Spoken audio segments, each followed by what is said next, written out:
Ahora bien, a la luz de todos los aspectos que hemos abordado hasta ahora, bueno, cabe preguntarse entonces, ¿qué es la inteligencia emocional? Que a fin de cuentas la inteligencia emocional está vinculada al tema que nos ocupa, que tiene que ver con la gestión de emociones en las organizaciones del deporte, ¿no? Antes de responder a esta pregunta, aquí cabe hacernos algunas reflexiones. Fíjense algo, cuando eh, vamos a ingresar a una universidad, por lo general se solicita el promedio de notas de los estudiantes que han tenido en educación media, en el bachillerato. Eh, el promedio entonces, que es la cifra, el número, el dato, va a ser, digamos, un aspecto crucial para poder ingresar a la universidad. Mientras más elevado sea esa cifra, ese número, ese promedio, bueno, más oportunidad tendrás para ingresar. Pero fíjense, hay algo, ¿no? El aspecto emocional, lo que se llama la inteligencia emocional, ha tenido también muchísima importancia desde los años 90 del siglo pasado hasta nuestros días. Eh, Hoy en día todavía se valora muchísimo lo que es esa parte racional, esa inteligencia racional o el coeficiente intelectual, que llamamos, pero muy poco todavía falta, digamos, para valorar la inteligencia emocional. Entonces, ¿qué es la inteligencia emocional?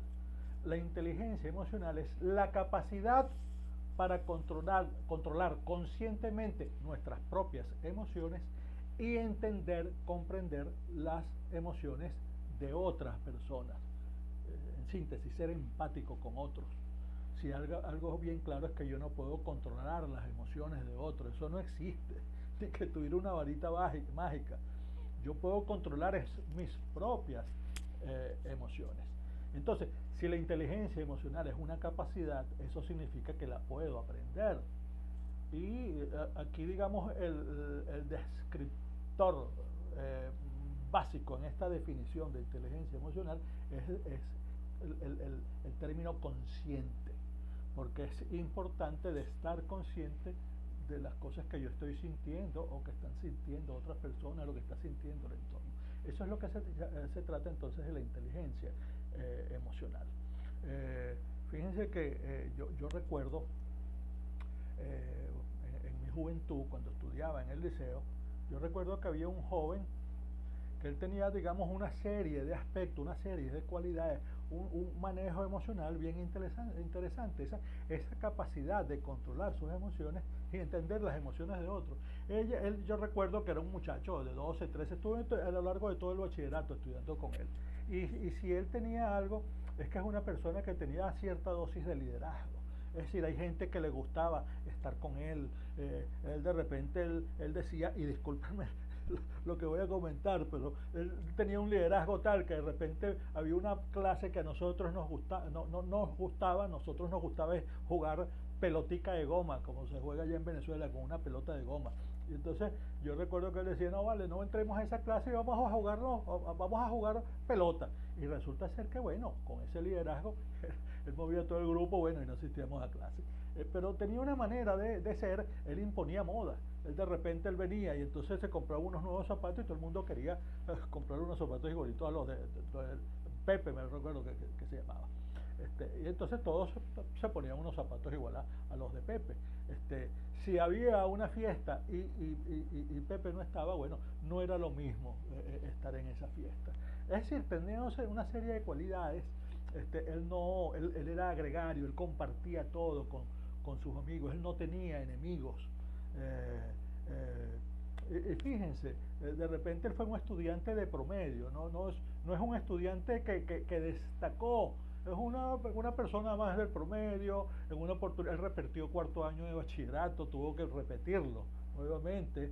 Este, pero bueno, él tenía, digamos, esa viveza, esa capacidad de interactuar con otras personas.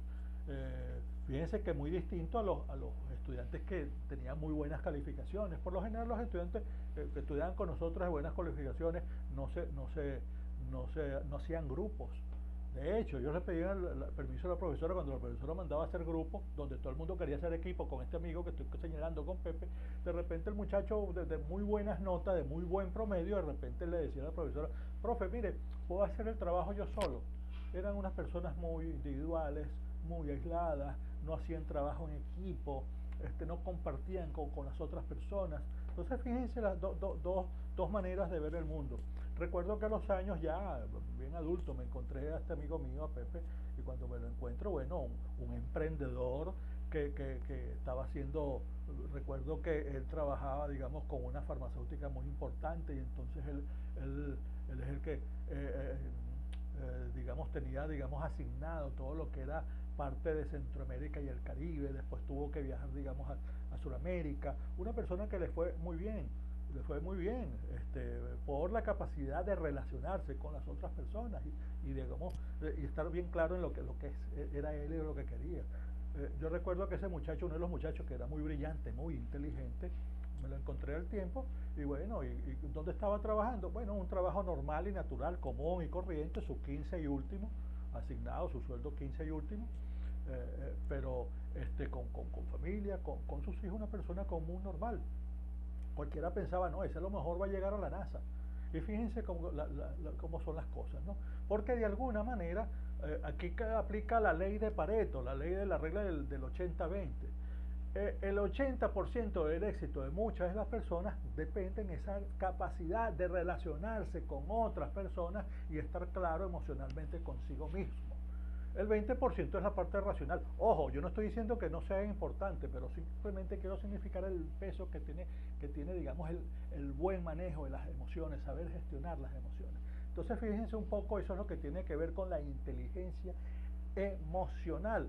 Bueno, la inteligencia emocional entonces se sustenta en algunas dimensiones, en 5 dimensiones, entonces vamos a verlas seguidamente.